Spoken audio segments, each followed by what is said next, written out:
اصحاب فیل اور لشکر ابابیل۔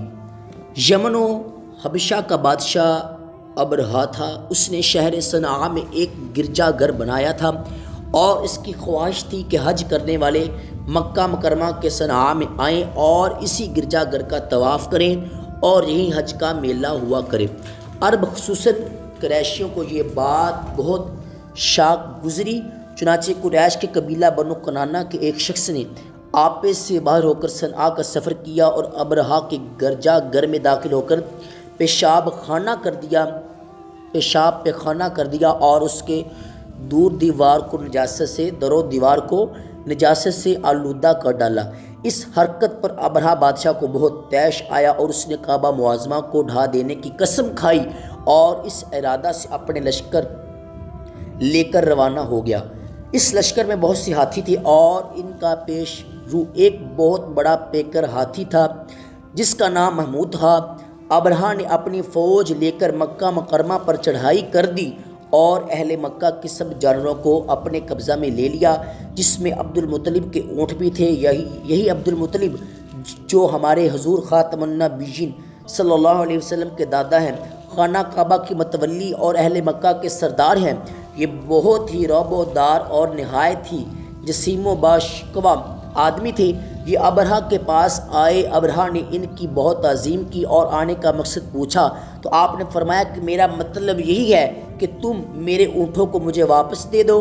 یہ سن کر ابرہا نے کہا کہ مجھے بڑا تعجب ہو رہا ہے کہ میں تو تمہارے کعبے کو ڈھانے کے لیے فوج لے کر آیا ہوں جو تمہارا اور تمہارے باپ دادا کا ایک بہت مقدس و محترم مقام ہے۔ آپ نے اس کے بارے میں تو کچھ بھی مجھ سے نہیں کہا، صرف اپنے اونٹوں کا مطالبہ کر رہے ہیں۔ حضرت عبد المطلب نے فرمایا کہ میں اپنے اونٹوں ہی کا مالک ہوں، اس لیے اونٹوں کے لیے کہہ رہا ہوں، اور کعبہ کا جو مالک ہے وہ خود اس کی حفاظت فرمائے گا، مجھے اس کی کوئی فکر نہیں۔ ابرہا نے آپ کے اونٹوں کو واپس کر دیا۔ پھر آپ نے قریش سے فرمایا کہ تم لوگ پہاڑوں کی گھاٹیوں اور چوٹیوں پر پناہ گزین ہو جاؤ۔ چنانچہ قریش نے آپ کے مشورہ پر عمل کیا۔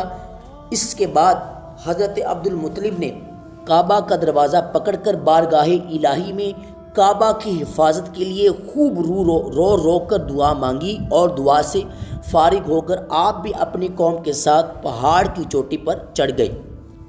ابرہا نے صبح تڑکے اپنے لشکروں کو لے کر کعبہ مقدسہ پر دھاوا بول دینے کا حکم دے دیا اور ہاتھیوں کو چلنے کے لیے اٹھایا، لیکن ہاتھیوں کا پیش رو محمود جو سب سے بڑا تھا وہ کعبہ کی طرف نہ چلا، جس طرف اس کو چلاتے تھے چلتا تھا، مگر کعبہ مکرمہ کی طرف جب اس کو چلاتے تھے وہ بیٹھ جاتا تھا۔ اتنے میں اللہ تعالیٰ نے سمندر کی جانب سے پرندوں کا لشکر بھیج دیا اور ہر پرندے کے پاس 3 کنکریاں تھیں، 2 پنجوں میں اور 1 چونچ میں۔ ابابیلوں کے اس لشکر نے ابرہا کی فوج پر اس زور سے سنگباری کی کہ ابرہا کی فوج بدحواس ہو کر بھاگنے لگی، مگر کنکریوں تو چھوٹی چھوٹی سی تھی، لیکن وہ قہر الہی کے پتھر تھے کہ پرندے جب ان کنکریوں کو گراتے تو وہ سنگریزے فیل سواروں کو خود کو توڑ کر سر سے نکل کر جسم کو چیر کر ہاتھی کے بدن کو چھیدتے ہوئے زمین پر گرتے تھے۔ ہر کنکری پر اس شخص کا نام لکھا تھا جو اس کنکری سے ہلاک کیا گیا۔ اس طرح ابرہا کا پورا لشکر ہلاک و برباد ہو گیا جو اس کنکریوں سے ہلاک کیا گیا۔ یہ واقعہ جس سال وقوع پذیر ہوا اس سال کو اہل عرب عام الفیل یعنی ہاتھی والا سال کہنے لگے، اور اس واقعے سے 50 روز کے بعد حضور سید عالم صلی اللہ علیہ وآلہ وسلم کی ولادت ہوئی۔ اس واقعے کو اللہ تعالیٰ نے قرآن مجید میں بیان کرتے ہوئے فرمایا، ایک سورہ نازل فرمائی جس کا نام ہی سورۃ الفیل ہے، یعنی الم تر کیف فعل ربک باصحاب الفیل الم یجعل کیدہم فی تضلیل وارسل علیہم طیرا ابابیل ترمیہم بحجارۃ من سجیل فجعلہم کعصف مأکول۔ ترجمہ، اے محبوب کیا تم نے نہ دیکھا کہ تمہارے رب نے ہاتھی والوں کا کیا حال کر دیا؟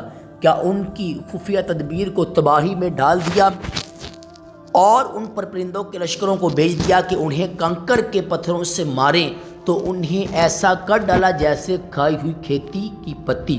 اب اس واقعے سے ہمیں یہ معلوم ہوا کہ قرآن کی طرح کعبہ معظمہ کی حفاظت کا ذمہ بھی خداوند قدوس نے اپنے ذمہ کرم پر رکھا ہے کہ کوئی طاغوتی طاقت نہ قرآن مجید کو فنا کر سکتی ہے، نہ کعبہ معظمہ کو صفحہ ہستی سے مٹا سکتی ہے، کیونکہ خداوند کریم ان دونوں کا محافظ و نگہبان ہے۔